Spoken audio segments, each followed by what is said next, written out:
Alrighty, PG-13. This is the Phantom X-19. And we'll also be looking at Skystorm. And this is 1988.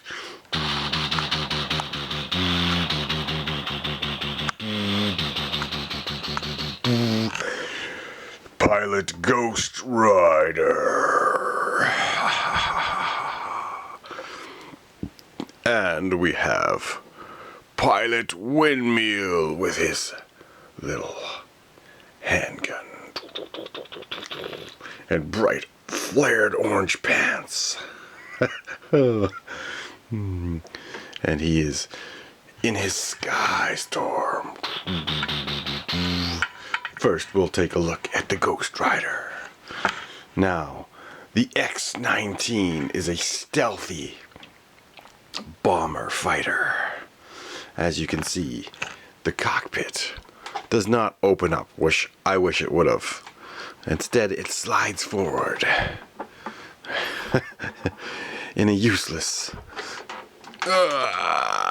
softer plastic. However, the construction is kind of neat, so your pilot would fit in nicely. Let's have a look at this awesome interior for the cockpit. There is a lot of detail in there, as well as the front. And we look at the ramjet intake. And then we come to this awesome wing design here. Now, a lot of these fall out, so there's two laser cannons on each side. You know, they could have had missiles in there, but they chose laser cannons. Also, there is missiles for this that fit on here. And I believe they are in the room somewhere. Oh, I see one. Alright, we got one for the review. So they do fit right on there. There's two awesome looking missiles. And you think the other one would be right beside where the other one was. But for now, that's good enough. I'll have to hunt for that other missile. But you can see it's kind of cool. Both sides do pull out. And when you do, you just have to take it slow. You don't want that piece to pop out. And there you go, the can pops up. Now, I never owned one of these as a kid, but my friend had this one. Or one of my friends did. And, well, it's kind of neat. But again, there is some major flaws in this, and that is in the underbelly. So, there is a way to fix it, but it doesn't look pretty.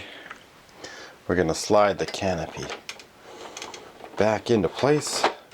The only piece I did have to pick up extra for this was the nose tip. This is a commonly lost part.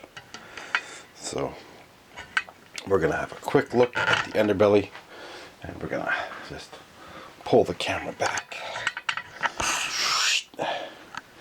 Here goes our Phantom.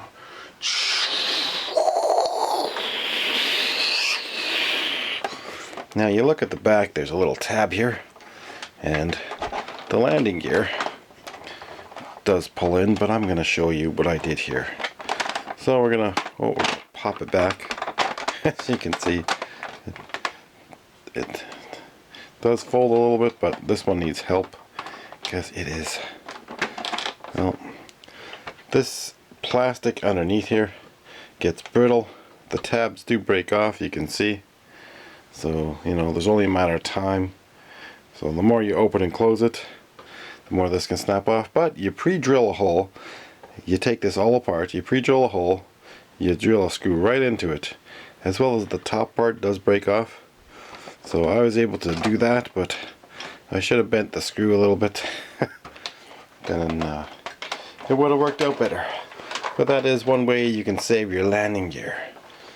I mean, look at this. This is just an awesome looking jet.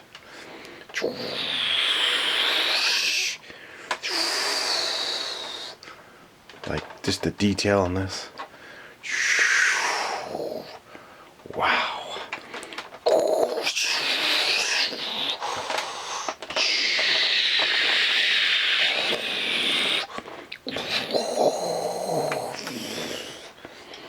So it does have 2 of these yellow missiles, 1 on each side. So like I said, I do have it somewhere in the room. And this is an awesome stealth fighter. Or bomber. It also has, oh, should just snap open. These little, we could also just call these almost like sonic missiles.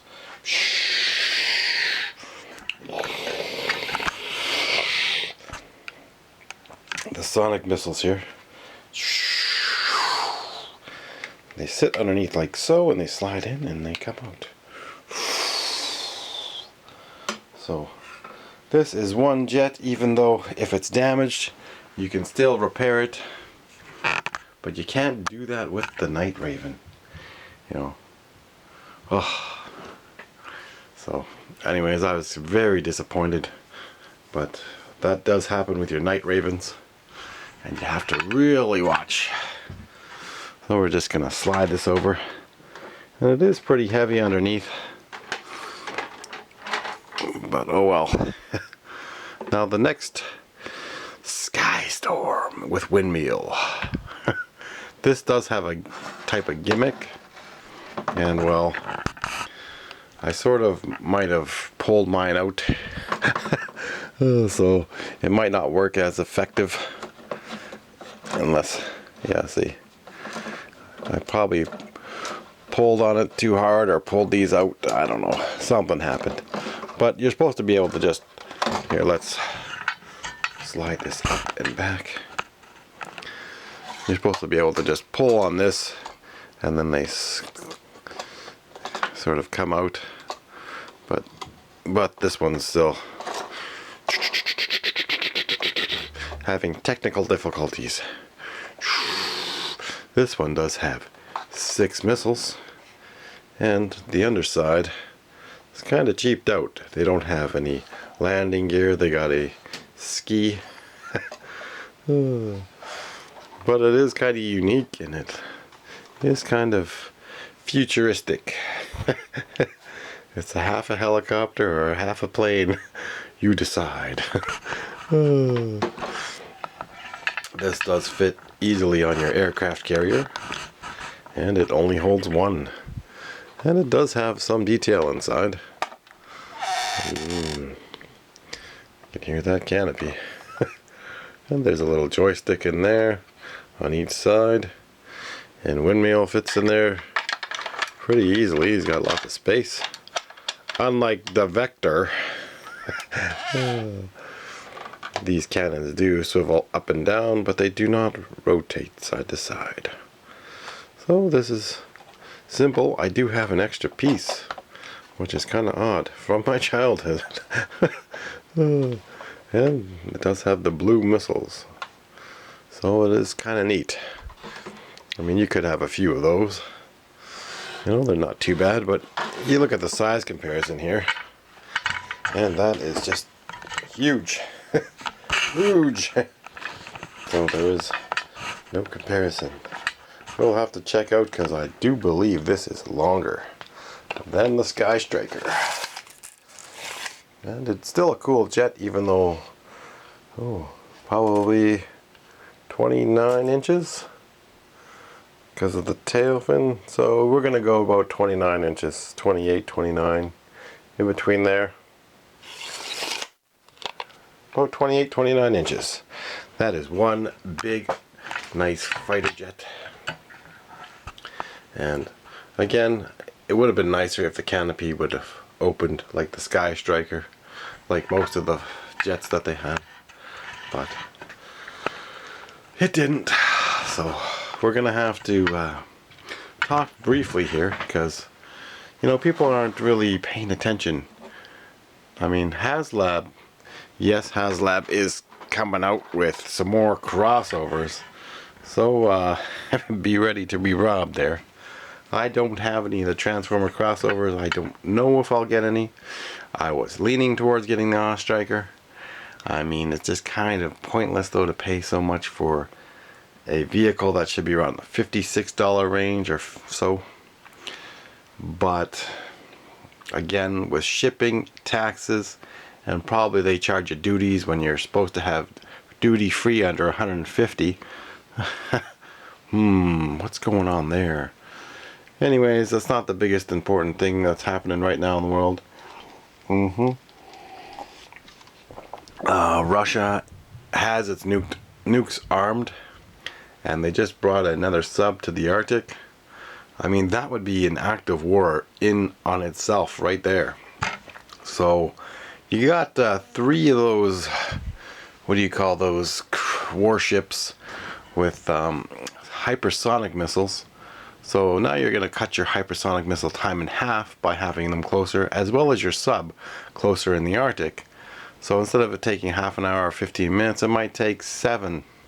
So response time for the US and Canada is, well, not much. So anybody in the military intelligence, or anybody who knows anybody in the military intelligence, I think you want to get on that and, you know, make that sub disappear. You know, if it's got 16 warheads on it, or 16 nukes that have multiple warheads, it's not good.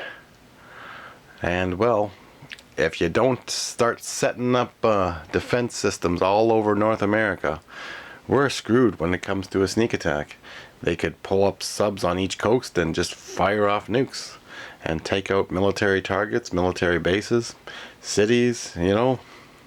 And Russia is building up troops there for a reason.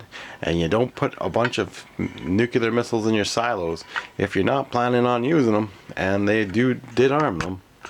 So again, wake up out there, because, you know, we don't need to be sneak attacked.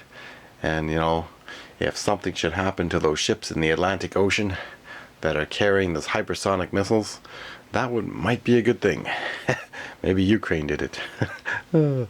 But someone's got to take care of that stuff ASAP, and you guys have to be ready for, well, we all have to be ready for a sneak attack. Could happen anytime by Russia and China. They do have something planned, and probably North Korea's in on the mix, because that's just another arm of China. So get ready, everyone. This does not look good.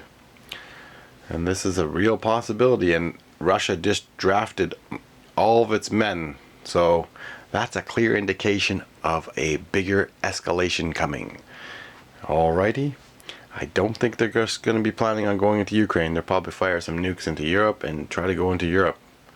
So get ready. Russia is definitely planning something with China. So I just watch the actions of both. Both of them are trying to make war. Well, one of them is, and one of them's already using their heavy tanks and stuff, and they probably have a lot more weapons than they're leading on, because North Korea and China are probably slipping them in there. So that's why they keep going. And like I said, you know, they have plans. It's well known that they try to take all of Europe within, what was it, 20 days, or I forget, 6 weeks, something stupid like that. But anyways, thanks for watching. Subscribe, share with others. And you know, it does look like nuclear war is a real possibility.